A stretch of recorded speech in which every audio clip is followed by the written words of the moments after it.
Hey guys! So, remember I said in the last video I just posted that I was going to go to bed and it was about 2 o'clock in the morning? Well, there's so many tags in so little time. Yeah. So, uh, while I was exploring the, booktubes, I came across this intriguing concept. I think it was just a comment in something else. Um, However, I got there, I eventually ended up on Michael K. Vaughan's channel, looking at his videos about the 500 book challenge. I love big numbers. Oh my goodness. So, uh, Mr. Vaughan's book challenge is um, not quite up my alley, because the 500 book challenge involves reading 500 books that you already have before you get to buy any more books. Um, I don't think I'm going to do that part because the way I acquire books, I would really rather not forego the opportunities to acquire the books that I don't have that I want just because I'm doing a reading challenge. I'm very, very poor. The fact that my book collection is so large is partly because I'm really good at finding the books that people don't want. So I check out a lot of community free bookshelves and yard sales and books people are getting rid of when they move and that kind of thing. I don't really want to not acquire the books that come around when I would normally be acquiring them, because I have a list in my head of all the books that I don't have yet that I kind of want. I say list, I really have a nebulous sort of cloud of books I'm aware of that I don't own, and it would be nice if I did. And so when I see them, I adopt them. I think the most I usually buy would be like there's a book shed in a town not too far from me that they sell books for $1.50. So yeah, I can afford some of those, but so I'm not doing a not buying any books until I finish 500 books challenge because that isn't going to work for my lifestyle. But the 500 part, got me thinking, because I do acquire a lot of a particular genre of books that the library acquires them because they're popular, but then they don't have a lot of staying power. They tend to get deaccessioned fairly frequently. That genre is the mystery genre. So I tend to acquire them when they show up on the shelves, partly because the librarians love it when I help make space on their free books shelves. They get disappointed when I show up and don't take home books. So, sure, I'll take home some books. And I like checking out new murder mystery writers, new to me murder mystery writers. So, getting books off the free shelf is a low investment way to check out new authors. And then if I like them, I'll check out the rest of their series, and murder mysteries tend to go in series. So it's really easy actually to read a lot of murder mysteries, because when you get into a series, you can follow that series for 20 books, and it doesn't take nearly as long as reading 20 totally different books. So 500. Ooh. How long does it take a Jamie to read 500 murder mystery novels? Not necessarily murder mystery. I'm leaving it just as the broad genre. So if it's a crime, murder, thriller that's basically a crime novel or a mystery novel. So not like thrillers where they're running away from zombies. That's not the same genre anymore.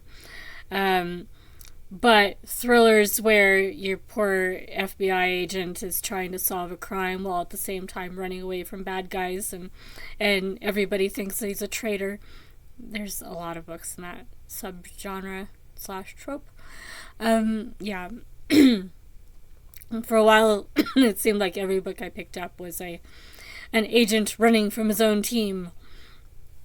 So, those count. That's still, there's a crime or a mystery that's to be solved. It's just, there's something else going on, with, agents and stuff. So, that general genre, 500 books, starting, I don't know, I think I do have some that are actually on my TBR for October. I don't think I'm going to start counting until November, but, I don't know. It seems rather arbitrary to just start counting in November if I'm going to be reading crime novels this week, for example. So, I think I'm going to just start counting from, like, when this video posts, and see how long it takes to get to 500. And I will do, updates whenever I get, let's say, 10 books finished, so that I'm not posting literally a video for every book in the 500 murder mysteries. I read between 200 and 300 books a year, usually. I usually set my Goodreads goal at 365 books every year, whether I get there or not. Actually, I started out setting it at 365 and just keeping it there, but it's really just kind of a motivational thing, and it loses its motivational power when you're way behind. So I let myself change my Goodreads goal in June of every year. So if in June I'm really not hitting the numbers, I can decrease my Goodreads goal. You can do that. There's actually a way you just click on it and change the number. So I let myself decrease my Goodreads goal in June. And if something happens that really makes it harder to finish books, or if I've been reading really long books and it takes away from being able to hit those numbers at all, I get to do a second decrease of the number sometime around, actually October usually, because then, after Dewey's readathon, I get a better sense of what I'm going to be able to finish the rest of the year. But I always start at 365 books, and a bad year for me is still definitely over 100. I'm about 200 now. So 500 books isn't something that takes too long for me to do, although 500 specific genre books will take longer because I'm not going to only read mysteries.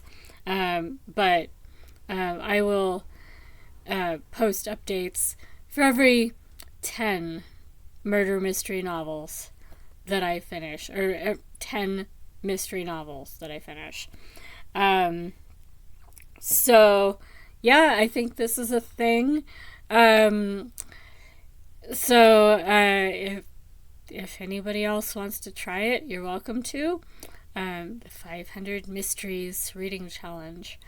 For now, it's just going to be a see how long it takes Jamie to finish. And I do own quite a few, so I am going to try and prioritize the ones I have. Part of the reason I'm not going to limit my acquiring books is because murder mysteries do run in series.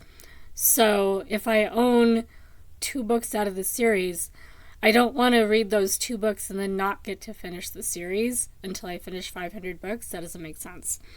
So, if I start a new series I've been wanting to read the Agatha Raisin series by M.C. Beaton.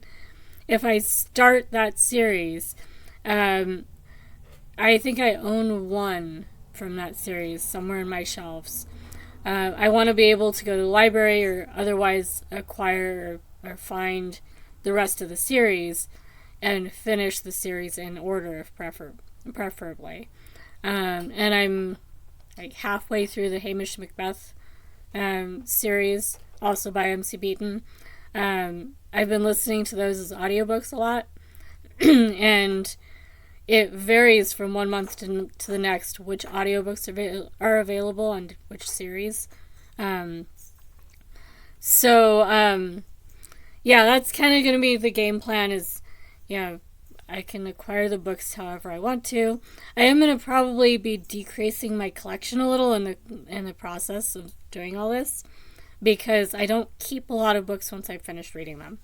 So it's kind of like reading all sorts of books and finishing them up before I get more books, and that I will be finishing a lot of books that go away. Just, not quite so hardcore. But yeah, I suppose 500 books might sound a little hardcore anyway, but 500 books spread out over however many years it takes. I'm guesstimating it'll be about 2 years. So we'll see. If I get into some series where the books are really fast, it might not take as long. Where I'm moving to, I'm going to be moving in with some people that really kind of need my help, and so I'll be kind of live-in help kind of thing. But they have a lot of books too. And one of those people specifically has hundreds of murder mysteries and crime novels. So where I'm going, there will be lots in addition to what I own. Although she tends to go for a lot more of the cozy, softer stuff where you don't really see the body and there's not a lot of blood, and there might be a romance in it. So not quite the subgenres that I gravitate towards. I like more of the police procedurals, and I do a lot more of the international stuff. A lot of the Scandinavian crime fiction. So I have a Jussi Adler-Olsen book in my stacks for this month, for example. And there's one other one from my Dewey's list that turns out to be a Norwegian crime fiction. So, if you want to try your hand at 500 mystery novels as well, you're welcome to join me. It could be fun. And I will hopefully have an update relatively soon. I don't know how long it'll take for me to read the first 10, but we'll find out together. In the meantime, it is way past 3 o'clock in the morning now. This time, when I sign off, upload the video, and do all the stuff to make the video ready to go up, I'm gonna sign off and go to bed and make myself actually go to bed. So no more tag videos, no more browsing Booktube. It is 3 o'clock in the morning. As much as I like late nights, I know there's going to be mornings that I have to be up sometime later this week. So I'm not going to get back in the habit of extreme night owl for a while anyway. Probably. Realistically, I am an extreme night owl. This might happen again. But I'm still going to bed. So I will talk to you soonish. And I am still going to do a TBR video for the week. Hopefully tomorrow night. So, TBR video coming soon. We'll see what I finish between now and then and what actually makes it onto the TBR. Bye, guys!